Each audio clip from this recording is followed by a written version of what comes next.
विमल में गुलिस्तां की ये कुछ लजीज फरिश्ते जब साथ घुले तो जी ललचाए और दिल कहे कि स्वाद की इस जुबान में खुद को ऐसा डुबाऊं कि निकल ना पाऊं। विमल की जुबान कुछ है ही ऐसी, मानते हैं ना? विमल, बोलो जुबान केसरी।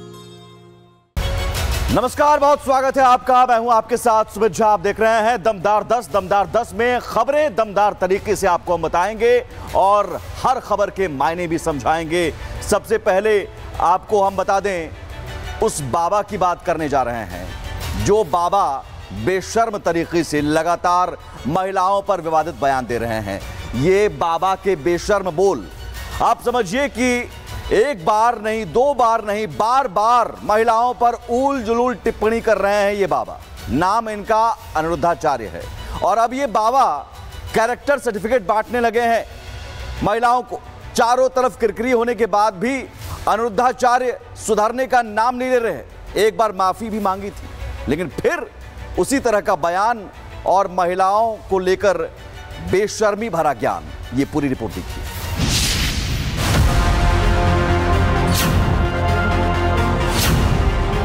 घूमेगी अर्धनग्न पर सुनना चाहेगी कि हमें देवी कहो।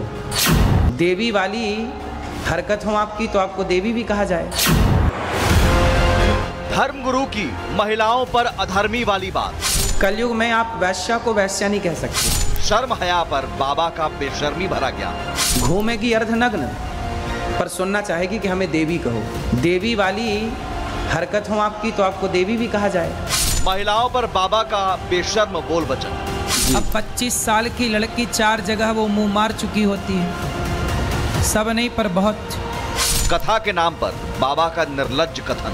हमारे यहाँ नारी की पूजा होती है, पर किस नारी की? जो सती है, पवित्र है, आचरण से, सदाचार से, व्यवहार से। नाम अनिरुद्धाचार्य, काम कथावाचक। फेवरेट हॉबी महिलाओं को चरित्र प्रमाण पत्र बांटना। टाइम पास हॉबी महिलाओं के चरित्र का बेशर्मी भरा चित्रण। इस बाबा को आपने खूब देखा सुना होगा। इनके ऊपर बने मीम्स और रील्स भी आपके मोबाइल पर दिख जाते होंगे, लेकिन अब इनका परिचय ध्यान से सुन लीजिए। खासतौर पर सभी महिलाएं, सभी लड़कियां, अगर आपको अपना चरित्र प्रमाण पत्र बनवाना हो तो बाबा से संपर्क कर सकते हैं। इस काम के लिए बाबा के पास इन दिनों समय ही समय है। ये न सिर्फ आपको आपके चरित्र का बड़े बेशर्मी से चित्रण करेंगे, बल्कि आपके कपड़े पहनने के ढंग से आपको बता देंगे कि आपको देवी के उपमा से नवाजा जाएगा या फिर। इस कलयुग में आप सत्य नहीं बोल सकते। कलयुग में आप वैश्या को वैश्या नहीं कह सकते। वो है तो वैश्या, पर सुनना चाहती है कि मैं सती सावित्री हूं। घूमेगी अर्धनग्न पर सुनना चाहेगी कि हमें देवी कहो। देवी वाली हरकत हो आपकी तो आपको देवी भी कहा जाए। बाबा को न सिर्फ लड़कियों के चरित्र के मामले में बेशर्मी भरा ज्ञान देने में महारत हासिल है, बल्कि लड़कियों की विवाह की उम्र क्या होनी चाहिए, इस पर भी बाबा खूब बकवास और वाहियात रिसर्च करके बैठे हैं।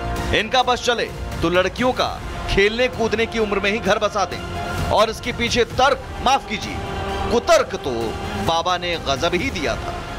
अब लड़कियां लाते हैं 25 साल की। अब 25 साल की लड़की 4 जगह वो मुंह मार चुकी होती है, सब नहीं पर बहुत। और वो 25 साल की जब तक आती है तो पूरी जवान होके आती है। जब जवान होके आएगी तो स्वाभाविक है कि वो अपनी जवानी कहीं ना कहीं तो वो उसकी जवानी फिसल जाएगी या जाएगी। जैसे कि अभी एक लड़के के संग हनीमून मनाने गई, परंतु वो किसी और के साथ वो रह चुकी थी, उसके साथ चक्कर था। वो ड्रमबाला केस अभी पुराना हुआ नहीं ज्यादा। कथा वाचने के नाम पर बाबा के मुंह से इन दिनों बेशर्म कथा नॉन स्टॉप चल रही है। हालांकि विरोध होने पर बाबा हाथ जोड़कर क्षमा याचना भी करते हैं, लेकिन टर्म्स एंड कंडीशन अप्लाई के साथ। इस कलयुग में सत्य बोलने वाले बहुत कम हैं। उसी तरह जब कोई बात कही जाती है कि आजकल लड़कियां खराब हैं, तो कुछ लड़कियां खराब हैं, सारी कैसे खराब हो जाएंगी? कुछ लोग खराब हैं, सारे लोग कैसे खराब हो जाएंगे?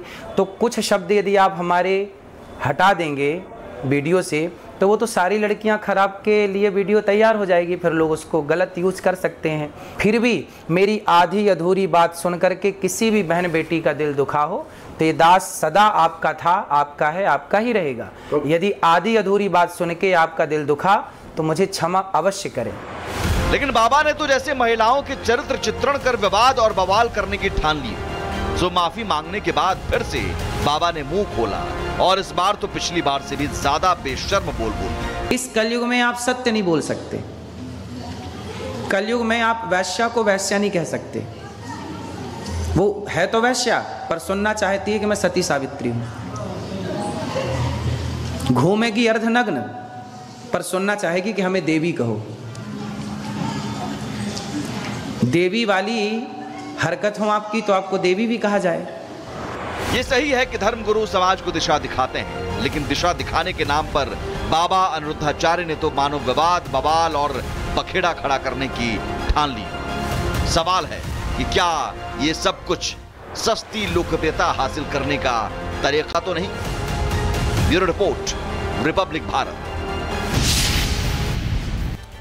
तो आपने देखा बाबा अनिरुद्धाचार्य के ज्ञान की ये पाठशाला, जहां पर महिलाओं के कैरेक्टर सर्टिफिकेट बांटे जा रहे हैं, चरित्र का बेशर्मी से चित्रण हो रहा है। दूसरी तरफ एक और पाठशाला चल रही है यूपी में, यहां सियासी पाठशाला चल रही है। समाजवादी पार्टी के कार्यकर्ता और नेता पीडीए पाठशाला चला रहे हैं, लेकिन यहां पर पढ़ाई क्या होती है? ए फॉर एप्पल नहीं, A for Akhilesh, D for duck नहीं, डी फॉर डिंपल। और तो और जौनपुर में मोदी विरोध की शपथ तक बच्चों से दिलाई जा रही है।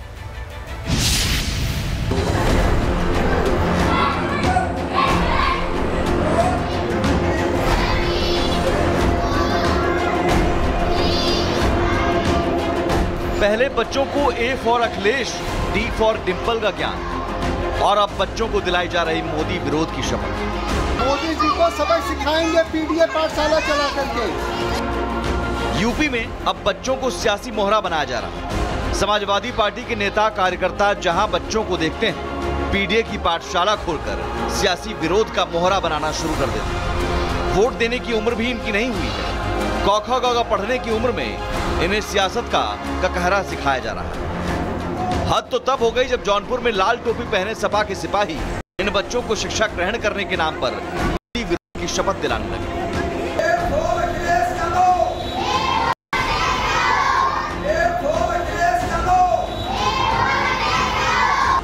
वायरल वीडियो में जौनपुर के समाजवादी पार्टी के जिला अध्यक्ष राकेश मौर्य समेत कई नेता और पदाधिकारी दिख रहे हैं। बच्चे जमीन पर बैठकर पढ़ाई करने पहुंचे हैं। वहां बच्चों को पढ़ाने की जगह मोदी जी को सबक सिखाने की शिक्षा दी जा रही है। मासूम बच्चे भी सपा नेता की ओर से दिलाई जा रही शपथ को दोहराते हुए दिख रहे हैं।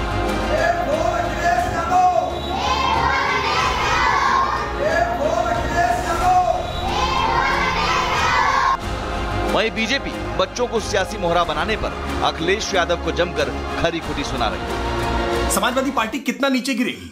वो बच्चों में भी जाति का जहर घोलने की कोशिश कर रही है। बच्चों को पॉलिटिकल टूल बनाने का प्रयास कर रहे हैं। बच्चों को मोदी के खिलाफ भड़काने का प्रयास कर रहे हैं। सच बात यह है कि शिक्षा विभाग के नाम पर जिस तरह की नकल की छूट दे रखी थी अखिलेश यादव सरकार ने, मुलायम सिंह यादव सरकार ने, और आज वहां D for dog, D for Dimple पढ़ाने का काम कर रहे हैं, M for monkey, M for Mulayam पढ़ाने का काम कर रहे हैं। ये करके तो वो अपने नेताओं को ही अपमानित करने का काम कर रहे हैं, बच्चों को बरगलाने का प्रयास कर रहे हैं। ये बहुत घृणित काम है और इस मामले का बाल आयोग को भी संज्ञान लेना चाहिए।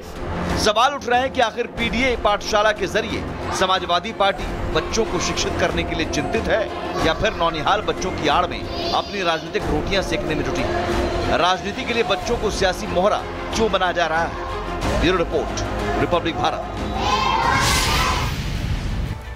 एक तरफ समाजवादी पार्टी पाठशाला चला रही है, सियासी पाठशाला, और बच्चों को सियासी मोहरा बना रही है, लेकिन दूसरी तरफ दो नेता ऐसे हैं जिन्होंने झूठ की दुकान खोल रखी है। हालांकि इनका झूठ एक्सपोज हो गया है, सामने आ गया है। एक तरफ तेजस्वी को वोटर लिस्ट में अपना नाम नहीं दिख रहा था, चुनाव आयोग ने दिखा दिया कि ये देखिए 416 नंबर पर नाम है, और दूसरी तरफ राहुल गांधी ने तो दिवंगत पूर्व वित्त मंत्री अरुण जेटली पर ही झूठा बयान दे दिया और साफ साफ पकड़े गए। और अब जब पकड़े गए हैं दोनों नेता, तो दोनों चुप्पी साध कर बैठ गए हैं।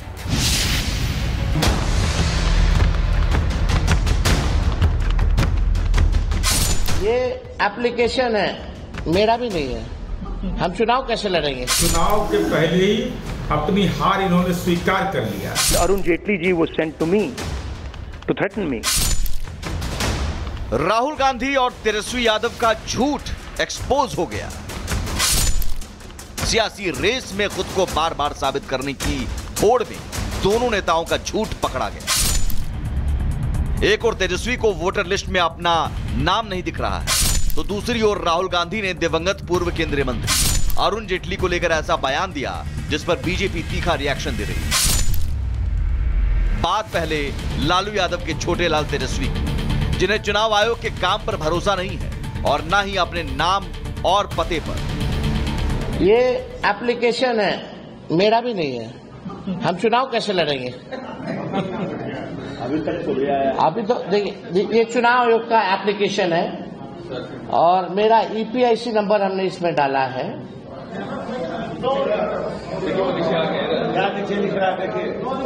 No record found. What does it mean? No record.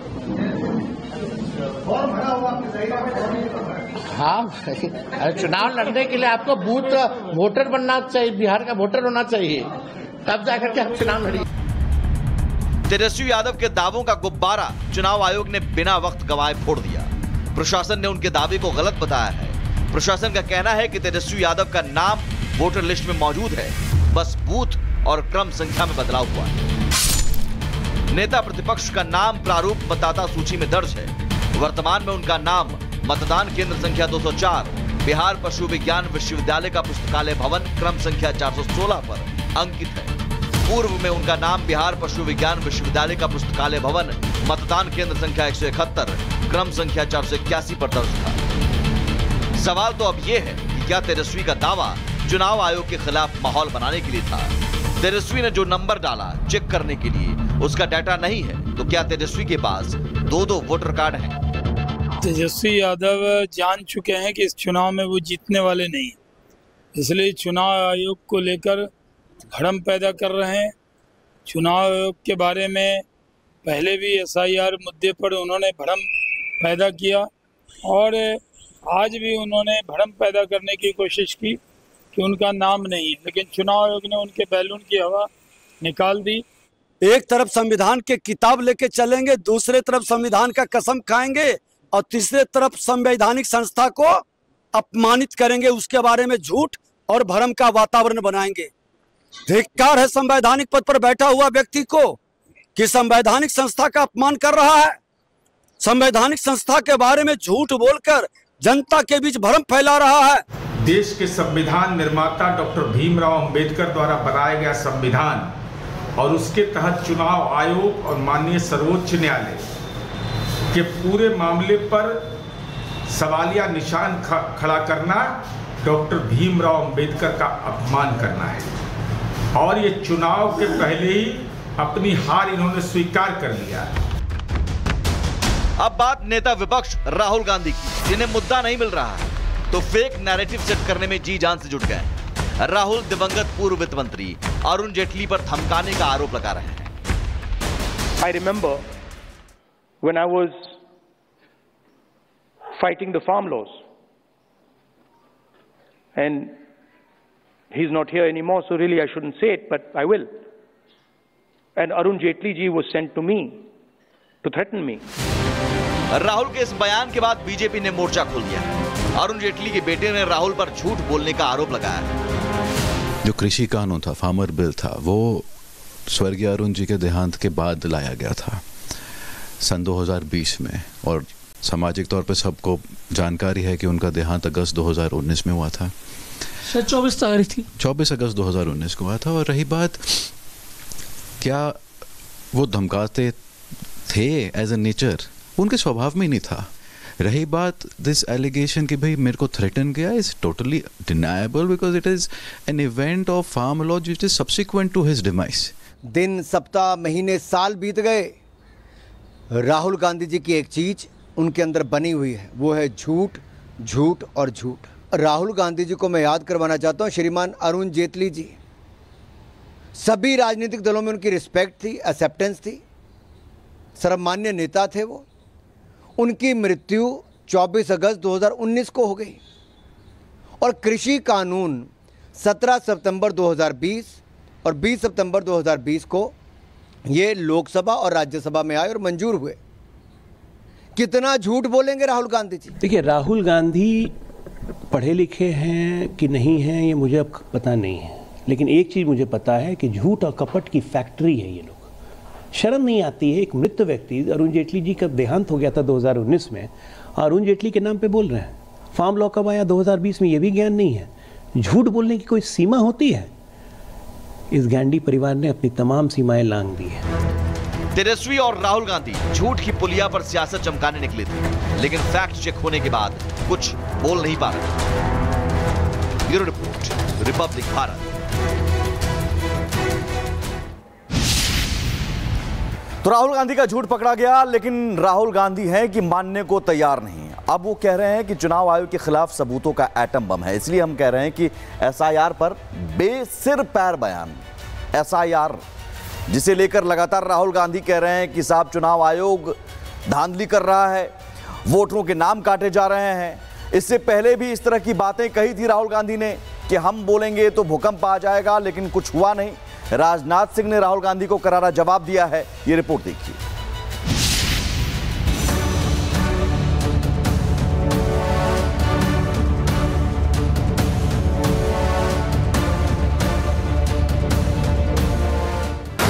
SIR पर राहुल का बेसिर पैर वाला दावा।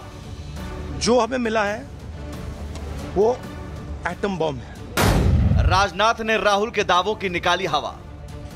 अगर आपके पास सबूतों का एटम बम है तो उसका परीक्षण तुरंत कर डालिए। पहले भूकंप, अब सबूतों के एटम बम का दम। राजनाथ की चुनौती, है दम तो फोड़ो एटम बम। बिहार में चल रही चुनाव आयोग की स्पेशल इंटेंसिव रिवीजन एसआईआर को लेकर सियासी घमासान चरम पर है। इस मुद्दे पर विपक्ष लगातार हंगामा कर सदन को बाधित कर रहा है। वहीं राहुल गांधी ने चुनाव आयोग पर वोट चोरी करने का आरोप लगाकर सबूतों का एटम बम होने का दावा किया है। लेकिन अगले ही दिन बिहार की राजधानी पटना से रक्षा मंत्री राजनाथ सिंह ने राहुल गांधी के दावों की हवा निकाल दी। राजनाथ सिंह ने चुनौती देते हुए कहा कि राहुल गांधी के पास सबूतों का एटम बम है तो फोड़ने में देर नहीं करें। वोट चोरी हो रही है और अब हमारे पास ओपन एंड शट प्रूफ है कि इलेक्शन कमीशन वोट चोरी में इन्वॉल्व है। और मैं लाइटली नहीं बोल रहा हूं, मैं 100% प्रूफ के साथ बोल रहा हूं। जो हमें मिला है वो एटम बम है। मतलब एटम बम है, फटेगा तो आप इलेक्शन कमीशन आपको दिखेगा नहीं हिंदुस्तान। मैं राहुल जी से कहना चाहूंगा बहुत विनम्रता के साथ, अगर आपके पास सबूतों का एटम बम है तो उसका परीक्षण तुरंत कर डालिए। एटॉमिक टेस्ट तुरंत हो जाना चाहिए। सारे सबूत जनता के सामने रखिए। राजनाथ यही नहीं रुके, उन्होंने तंज कसते हुए कहा कि राहुल पहले भी बोलने पर भूकंप आने का दावा कर चुके हैं, लेकिन जब बोले तो खोदा पहाड़ निकली चूहिया वाली बात साबित हुई। इसके पहले भी राहुल गांधी जी ने इस तरह का बयान दिया था, और जिस दिन वो बोलेंगे भूचाल आ जाएगा। एक बार और बयान दिया था उन्होंने, जिस दिन मैं बोलूंगा उस दिन भूचाल आ जाएगा। जब वो बोले तो खोदा पहाड़ निकली चूहिया। वहीं चुनाव आयोग पर बार बार सवाल उठाने पर राजनाथ सिंह ने इमरजेंसी का जिक्र कर खरी खरी सुना दी। संवैधानिक संस्थाओं को उनका काम करने दीजिए, यह हमारी राहुल जी से अपील है। यह कांग्रेस की सेहत के लिए भी अच्छा होगा। हालांकि राजनाथ सिंह जब पटना में राहुल के दावों की हवा निकाल रहे थे, उसी दौरान दिल्ली में एक बार फिर राहुल ने चुनाव आयोग को निशाने पर लेकर डेड बता दिया। It's literally like an atom bomb. Because the truth, my friends, is that the election system in India is already dead. कभी बोलने पर भूकंप आने की बात, कभी सबूतों का एटम बम होने का दावा। सवाल है कि आखिर राहुल बार बार इस तरह के दावे क्यों करते हैं जिसके पीछे कोई सच्चाई नहीं होती। सवाल है कि सबूतों का एटम बम है तो फोड़ने में देरी क्यों? सबूत है तो सामने लाने में कैसा डर? कोई सबूत है भी या सिर्फ हवा में ही बात कर रहे हैं? चुनाव आयोग बार बार बुला रहा है फिर भी क्यों नहीं जाते? संवैधानिक संस्था पर बार बार हमला क्यों? और जहां जीत जाते हैं वहां चुनाव आयोग पर सवाल नहीं होता। साफ है बीजेपी से चुनाव में लड़ाई में बार बार मिली हार की खींच राहुल गांधी चुनाव आयोग पर निकाल कर ये दिखाना चाहते हैं कि उनके पास अब कोई मुद्दा नहीं बचा है। Bureau report, Republic Bharat. आगे बढ़ते हैं। अपने बड़बोलेपन और पंगे लेने के लिए मशहूर डोनाल्ड ट्रंप ने अब रूस से पंगा ले लिया है, परमाणु पनडुब्बी तैनात करके। लेकिन रूस ने भी अब तय कर दिया है कि जंग हो तो हो जाए।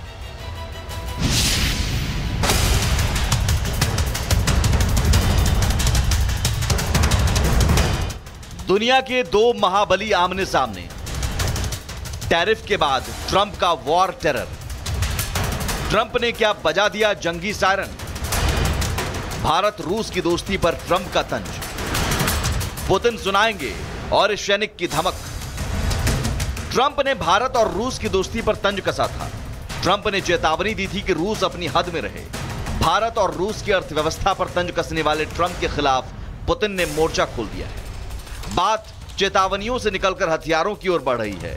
रूस और अमेरिका के बीच तनाव एक नई उबाल पर है। इसी बीच अमेरिका के राष्ट्रपति डोनाल्ड ट्रंप ने वो कर दिया है जिससे जंग का खतरा और गहरा गया है।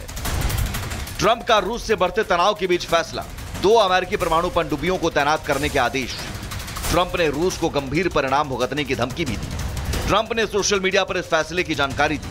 फैसले के पीछे रूस के पूर्व राष्ट्रपति मेदवेदेव को जिम्मेदार बताया। Oh yeah, well we had to do that. We just have to be careful. And a threat was made and we didn't think it was appropriate, so I have to be very careful. So I do that on the basis of safety for our people. A threat was made by a former president of Russia and we're going to protect our people. 2 परमाणु पनडुब्बियों की तैनाती का आदेश देकर Trump ने साफ कर दिया है, अब अमेरिका सिर्फ देखेगा नहीं, जवाब भी देगा। तो पुतिन भी ट्रंप को आंख दिखाने के पीछे नहीं हट रहे हैं। पुतिन ने यूरोप को हिला देने वाला फैसला लिया।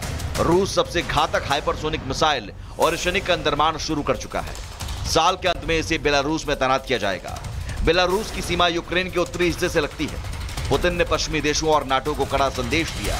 पुतिन और बेलारूस के राष्ट्रपति के बीच बड़ी बैठक हुई। पुतिन ने बताया कि बेलारूस में मिसाइल की तैनाती के लिए जगह तय हो चुकी है। रूस और अमेरिका की तैयारी से किसी बड़े जंग की आहट सुनाई दे रही है।